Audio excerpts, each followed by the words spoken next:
Kolkata RG Kar medical college case 9 अगस्त 2024 की तारीख आपको याद होगी, जिस रात एक बेगुनाह लड़की जो अपनी ड्यूटी पर गई हुई थी उसके साथ जो कुछ हुआ, उसके बाद कोलकाता में जो कुछ हुआ दुनिया ने देखा। अब उसमें सियालदह की सेशन कोर्ट ने आरोपी संजय रॉय पर दोष साबित हो गए हैं और अदालत ने उम्र कैद की सजा सुना दी है।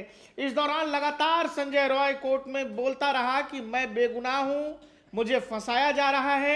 जो लोग इस पूरे मामले में हैं उसमें एक आईपीएस भी शामिल है, लेकिन अदालत का जो फैसला है वही अंतिम होता है और उसमें अब उम्र कैद की सजा हो गई। हमारे साथ हमारे सहयोगी गौरव हैं। गौरव भाई, आरजीकर का जब मामला आया और जैसे जैसे केस इवॉल्व हुआ उसमें बहुत सारे पन्ने थे उस केस के। ये पन्ना कि भाई वो लड़की उस रात लगातार 36 घंटे से ड्यूटी पर मौजूद थी। खाना खाने उसके साथ जाते हैं कुछ लोग, बाद में वो अकेली ड्यूटी कर रही होती है और वहां उसके बाद पूरे देश ने देखा जिस तरह की स्थिति थी। जब परिवार को भी बताया गया उसमें भी सही समय पर परिवार को इत्तला नहीं की गई। शायद पहले बहुत कुछ छुपाने बचाने की कोशिश की गई, बाद में हमने देखा कि बकायदा कॉलेज पर किस तरह से अचानक ट्रक में भर के गुंडे आते हैं और उस फ्लोर तक जाने की कोशिश करते हैं जो फ्लोर घटना स्थल था। तो ये सब कहानी हमने देखी। इसको लेकर के मतलब अभी जो अदालत ने कहा है अब उसको उम्र कैद की सजा हो गई है। लगातार पीड़ित पक्ष मांग कर रहा था कि फांसी की सजा दो, लेकिन बात उम्र कैद तक रही।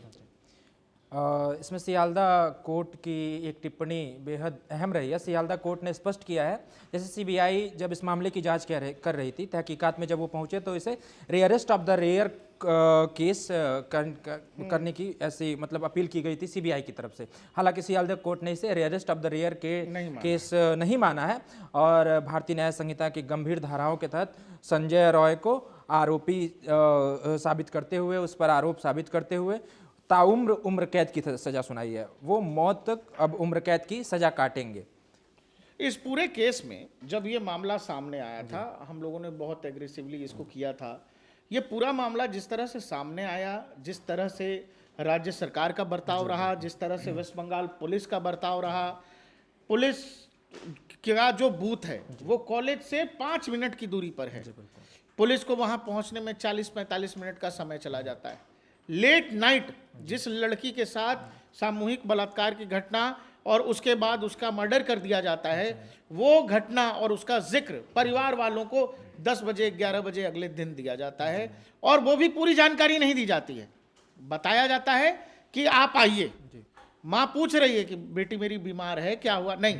जब परिवार भी मौका वारदात पर पहुंचता है तो जो शव है और या फिर जो घटना स्थल, चूंकि इतना बिखरा हुआ, जो थ्योरीज आ रही हैं कि इतना ज्यादा खराब था मौका वारदात कि पुलिस को वहां मैनेज करना पड़ा और वहां जो अस्पताल का मौजूदा प्रशासन था जिसमें प्रिंसिपल संदीप घोष, जिनका बार बार आगे हम जिक्र करेंगे, दुनिया जान रही है, उसमें उस घटना स्थल को मैनेज करने के लिए जिसकी बेटी अब नहीं रही, उस पिता को इन लोगों ने इंतजार कराया है। बाद में जब पिता गया तो उसका जो वर्णन उन्होंने किया है वो पूरी दुनिया ने देखा है कि जिस तरह का घटना स्थल था कि कहीं कोई अंग पड़ा है, कहीं कुछ छत विछत, और शायद इसी वजह से बंगाल पुलिस की तरफ से था कि जल्दी से जल्दी लड़की को मतलब डेड बॉडी को वहां से ले चलो और अंतिम संस्कार की प्रक्रिया को अंजाम दे दिया जाए।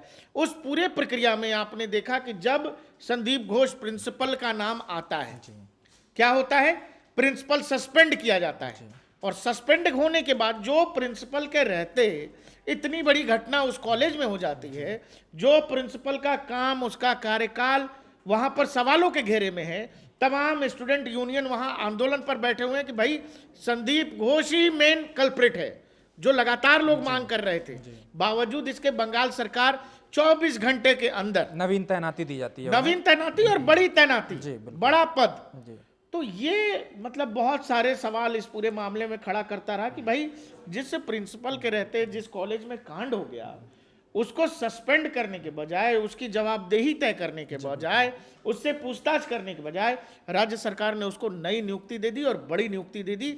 और यही सब चीजें जो हैं ये बता रही थी कि तमाम वहां पर हमने बहुत सारे नर्सों से उस दौरान बात की थी, डॉक्टर्स का लगातार इंटरव्यू आ रहा था, लोग ये बता रहे थे कि संदीप घोष बकायदा वहां पर रैकेट चलाया करते थे। ऐसे आरोप लगे, बहुत गंभीर सारे आरोप आरोप लगे, कि बिल्कुल। भाई उसमें नशे से संबंधित है, उसमें सेक्स रैकेट से संबंधित है, और तमाम इलीगल एक्टिविटीज उस हॉस्पिटल में चल रही थी। और बताया गया, जो बहुत सारी थ्योरीज आई, जिसमें परिवार के लोगों ने भी कहा कि ऐसी कुछ चीजें जो हैं वो लड़की जान गई थी, वो लड़की को पता लग गया था, और उस लड़की को ऐसा बताया गया, जो डॉक्टर्स का बहुत सारा बयान है, बहुत सारे मीडिया चैनल्स पर डॉक्टर्स का बयान है, फोन कॉल है, कि बकायदा संदीप घोष ने बुलाकर उसको धमकाया भी था, समझाया भी था कि इस पूरे मैटर से तुम दूर रहो। और ये जो लड़का है जो अब दोषी करार दिया गया है इस पूरे मामले में, संजय रॉय, वो इस नेक्सस का हिस्सा था, जिसमें वहां का तात्कालिक पुलिस चौकी पर जो इंचार्ज होता था वो, इसके अलावा संजय रॉय और संदीप घोष प्रिंसिपल, एक प्रॉपर नेक्सस बताया गया बहुत सारे आरोपों में से था कि भाई सेक्स रैकेट और इसके अलावा नशे यानी ड्रग्स का कारोबार कॉलेज में।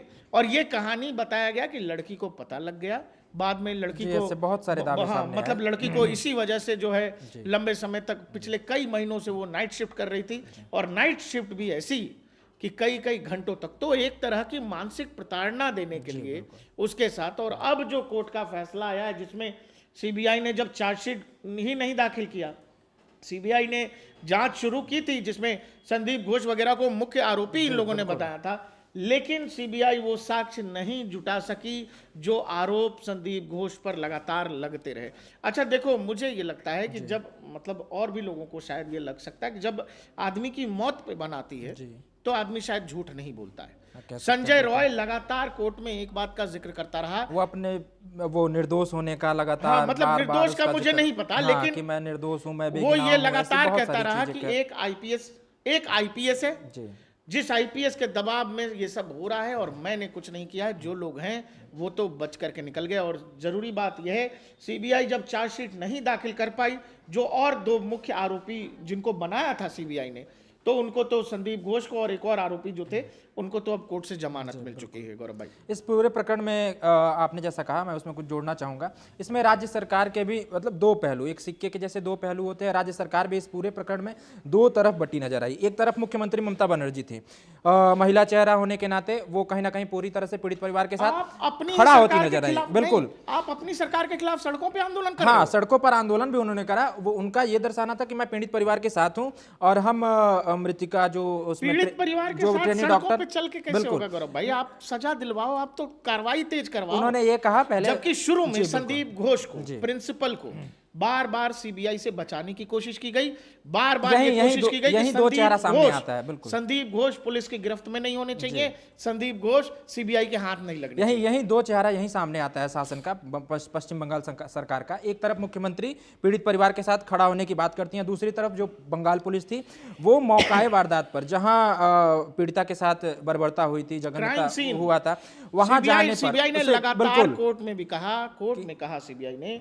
कि भाई साहब, जज साहब, ये जो कोर्ट, वो जो क्राइम सीन है, जी बिल्कुल, वो खराब कर दिया गया। हाँ, वहाँ बहुत सारे आरोप मिटाने के आरोप वहाँ कि हाँ, वहाँ सबूत मिटाने के आरोप लगे। जो क्राइम सीन था उसके बगल में ठीक है, एक दिन बाद कंस्ट्रक्शन शुरू हो गया था।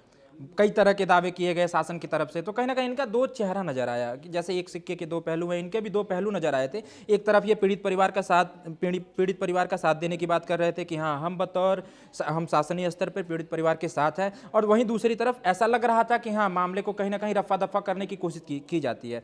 लेकिन वो तो सही समय पर केंद्र की दखल रही, केंद्र की तरफ से लोग आए, और मामला सुप्रीम कोर्ट में भी पहुंचा, कोलकाता हाईकोर्ट ने भी मामले का संज्ञान लिया था। कोलकाता हाईकोर्ट में जब ये मामला सुना जा रहा था, उस दौरान हाईकोर्ट ने राज्य सरकार के काम पर, पुलिस के काम पर बहुत सारे सवाल उठाए थे। उसमें एक बार जज साहब ने तो ये तक कह दिया था कि तुम लोग इतना जरूरी नहीं समझते कि जो जगह क्राइम सीन है उससे बगल में कंस्ट्रक्शन का काम शुरू कर दिए। इतना क्या आफत है भाई? ऐसी क्या जरूरी चीज थी कि संदीप घोष घटना के ठीक एक दिन बाद जरूरी मीटिंग करते हैं और सेम डे एनओसी पर साइन कर देते हैं और कंस्ट्रक्शन का ऑर्डर दे देते हैं? यह सब बकायदा जज साहब ने हाईकोर्ट में सुनवाई के दौरान कहा। वहां कई बार बहस के दौरान वहां के वकीलों ने कहा कि माई बाप, ये जो जिस पुलिस वाले के अंडर में आपने ये केस दे रखा है, वो पुलिस वाला पुराने समय में एक पुराने केस का जिक्र करते हुए वो वकील कहता है कि उस केस का जो हाल कर दिया था वही हाल इस केस का भी होगा। हम ये उम्मीद करते हैं कि आरजीकर मेडिकल फैसले में, जो कोर्ट का फैसला है उसमें पूर्ण न्याय हुआ होगा। लेकिन इस केस के बहुत सारे पहलू थे, बहुत सारे हिस्से थे जिसको लेकर सीबीआई को और बाकी एजेंसीज को सबूत पेश करने थे, और वो चीजें पुख्ता नहीं हो पाई। सीबीआई अपनी चार्जशीट तक दाखिल नहीं कर पाई, और यही कारण है 2 और आरोपी जिनको मुख्य आरोपी बनाया था सीबीआई ने, उनको हाई कोर्ट ने जमानत दे दी, और अब सेशन कोर्ट ने संजय रॉय को जो है उम्र कैद का उम्र कैद की सजा सुना दी है।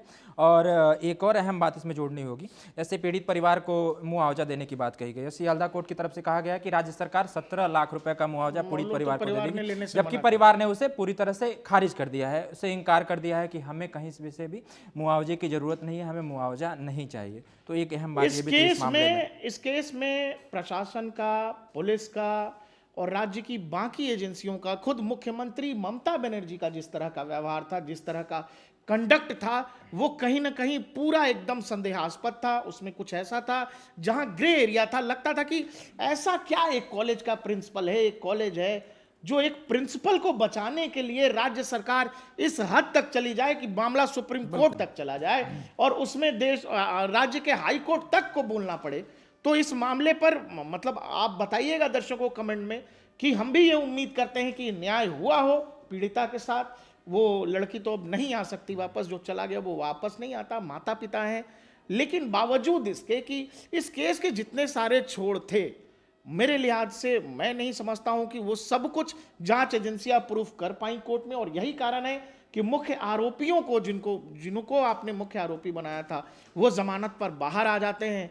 जिसको सजा हो रही है वो कह रहा मैं तो बेगुनाह हूं, मैंने कुछ किया नहीं। अदालत ने उम्र कैद की सजा सुनाई है। इस पूरे मामले को लेकर जो फैसला आया है, इस पर आप क्या सोचते हैं? आपको क्या लग रहा है?